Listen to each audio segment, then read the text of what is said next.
Hello guys. Supreme martial art के इस episode के स्टार्टिंग में एक बंदा वहां पर हंसते हुए आता है और वो युवांशु से बोलता है, तुम्हारी नजरें तो काफी तेज है, तुमने मेरे स्वॉर्ड स्टाइल का पता लगा लिया। इसी बंदे ने अपने तलवार से उन सारे के सारे वुल्फ को काटा होता है और फिर वो उस बंदे से बोलता है, लगता है तुम्हारे घर वालों ने तुम्हें जरा भी तमीज नहीं सिखाया और वो मुझे ही तुम्हें सिखाना पड़ेगा। सामने वाला बंदा भी अपने स्वॉर्ड को निकालते हुए बोलता है, चलो देखते हैं, क्या तुम्हें लगा था कि मैं तुमसे डर जाऊंगा? अभी मैं तुम्हें अपने स्वॉर्ड स्टाइल का मजा चखाता हूँ। युवांशु भी अपने कॉइन को निकाल करके फाइट करने के लिए रेडी हो जाता है। उसी समय पीछे से जुआंग आकर चिल्लाता है, तुम सारे के सारे यहाँ पर रेस्पेक्टेबल लोग हो, हम सभी के लिए अभी सबसे ज्यादा स्वानु ऑर्डर इम्पोर्टेड है। इन छोटे छोटे बातों पर फाइट करना बंद करो और जाओ जाओ। युवांशु को पकड़ते हुए बोलते हैं, मैक्सिम इसे अभी के लिए जाने दो। और ये वाला बंदा भी अपने स्वॉर्ड को रखते हुए बोलता है, आज मेरा मूड बहुत अच्छा है इसीलिए मैं तुम्हें जाने दूंगा। और वो जाओ से बोलता है, क्यूट लेडी तुम्हारे लिए यही अच्छा होगा कि तुम इन जैसे यूजलेस बास्टर्ड से दूर रहो। तुम्हारे लिए यही अच्छा होगा कि तुम मुझे ज्वाइन करो और मेरे स्वॉर्ड्समैन बन जाओ।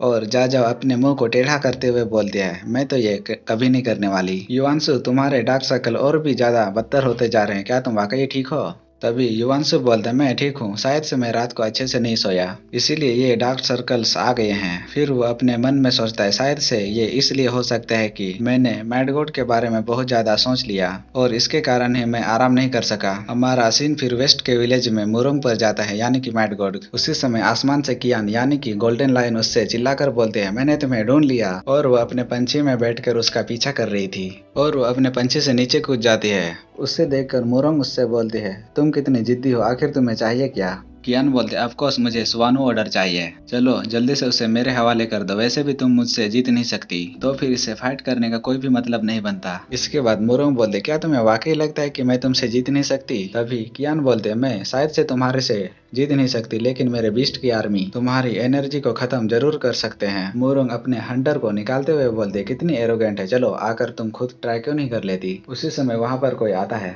कियान उसकी तरफ मुड़ते हुए बोलते, कौन है? और ये सावहिंग होता है। उसके आंखों के आसपास भी डार्क सर्कल्स बन गए होते हैं और वो बोलता है, कौन? मैं कौन हूँ? मैं कहाँ पर हूँ? मुझे क्या करना चाहिए? कियान उसे देखकर बोलते, तुम यहाँ पर क्यों हो? इसी समय यहाँ पर तुम्हारा आना जरूरी था क्या? सावहिंग कियान की तरफ देखता है और कियान भी उसे देखती है। फिर वो एकदम से कियान को गले से लगाकर रोते हुए बोलते हैं, माँ आप यहाँ पर हो? और कियान गुस्से में बोलते, तुमने अभी भी मुझे क्या कहा? क्या तुम ये कहना चाहते हो कि मैं बुढ़ी लग रही हूँ? सावहिंग तभी आगे बोलते हैं, मम्मी मुझे भूख लगा है, मुझे आपको गले लगाने दो, मुझे दूध पीना है। और कियान ये सब सुन के बहुत ज्यादा गुस्सा हो रही होती है। फिर वो उसे मारते हुए बोलती, यहाँ से दफा हो जा तुम। मुरोंग सुमड़ी से निकलते हुए सोचती है, ये दोनों बेवकूफ, अभी मेरा यहाँ से निकलने का अच्छा मौका है। हमारा सीन फिर शिफ्ट होकर कुछ दिनों बाद आता है। युवांशु और उसके साथ वाले लोग भी वेस्ट विलेज में पहुंच गए थे। जाओ युवांशु को देखकर बोलते, तुम्हारी हालत और भी ज्यादा खराब लग रही है अब तो। वो स्वॉर्ड वाला बंदा युवांशु को देखकर बोलता है, प्रीटी बॉय मुझे पता है कि तुम बस मेरी एक झलक देखकर ही इतनी ज्यादा उदास हो गए। तुम कभी भी इस सू जाओ के साथ सो नहीं सकते, इसी वजह से तुम अपने कुत्ते के साथ सोते हो। बीनी उसकी बातों को सुनकर बोलता है, ओए तुम किस बारे में बात कर रहे हो? मैं तुम्हें तब तक काटता रहूंगा जब तक कि तुम मर नहीं जाते, अगर तुम अभी चुप नहीं हुए तो। युवांशु फिर उस बंदे की तरफ अपने कॉपर कॉइन को फेंकते हुए बोलता है, चुप रहो तुम। सामने वाला बंदा भी उसके कॉपर कॉइन को बस यूं ही झटक देता है और वो उससे बोलता है, मैंने तुमसे पहले ही कहा है कि तुम मेरे मैच के नहीं हो। इसके बाद युवांशु अपने पंच से उसके ऊपर अटैक कर देता है लेकिन सामने वाला बंदा भी बड़ी आसानी से उसके पंच को रोक देता है और वो हंसते हुए उसके पंच को झटक कर उसे पीछे कर देता है। जाओ तभी युवांशु के पास आकर बोलती है, क्या तुम ठीक हो? सामने वाला बंदा बोलता है, मैंने कहा है तुमसे कि तुम बहुत कमजोर हो और तुम्हें अभी भी मेरे बातों पर भरोसा नहीं है। तुम मेरे से बहुत ज्यादा कमजोर हो और तुम अभी भी मुझे कुछ मैनर सिखाना चाहते हो। और फिर वो अपने स्वॉर्ड को निकालते हुए बोलता है, चलो मैं तुम्हें मैनर सिखाता हूँ। तभी उसके स्वॉर्ड के अटैक को कोई दूसरा अपने स्वॉर्ड से रोक देता है और ये डायनियंग होता है। डायनियंग बोलता है, मिस्टर किन एक दूसरे से फाइट करना बंद करो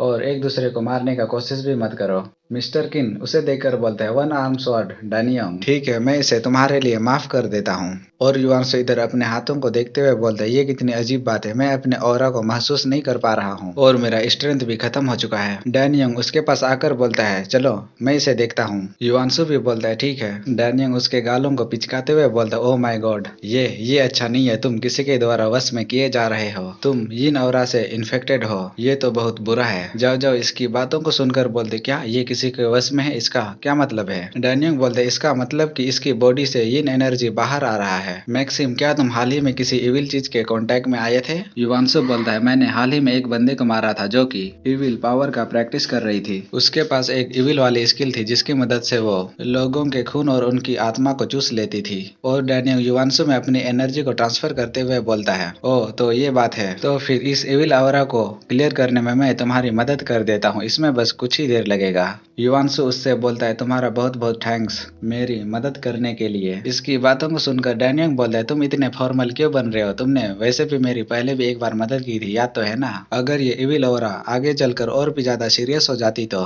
तुम्हें भ्रम दिखना स्टार्ट हो जाता और ये सब सच में बहुत ज्यादा बुरा होता।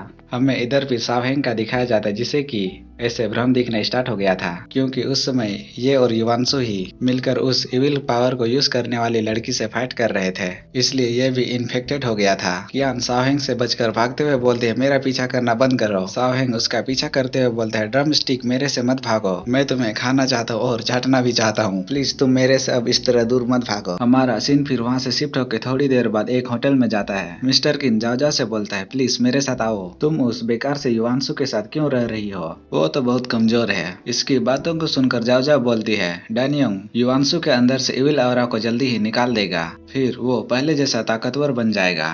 इसके बाद मिस्टर किन बोलता है, उसके पास तो बस एक वुडन पपेट और बेकार सा कुत्ता है। क्या तुम्हारे लिए ये अच्छा है कि तुम उन्हें इधर उधर फॉलो करो? तुम्हारा इन लोगों के साथ रहने से अच्छा तो मेरे साथ तुम आ जाओ। और जाओ बोलती है, मैं तुम्हारे साथ कोई भी रिलेशनशिप नहीं रखना चाहती हूँ।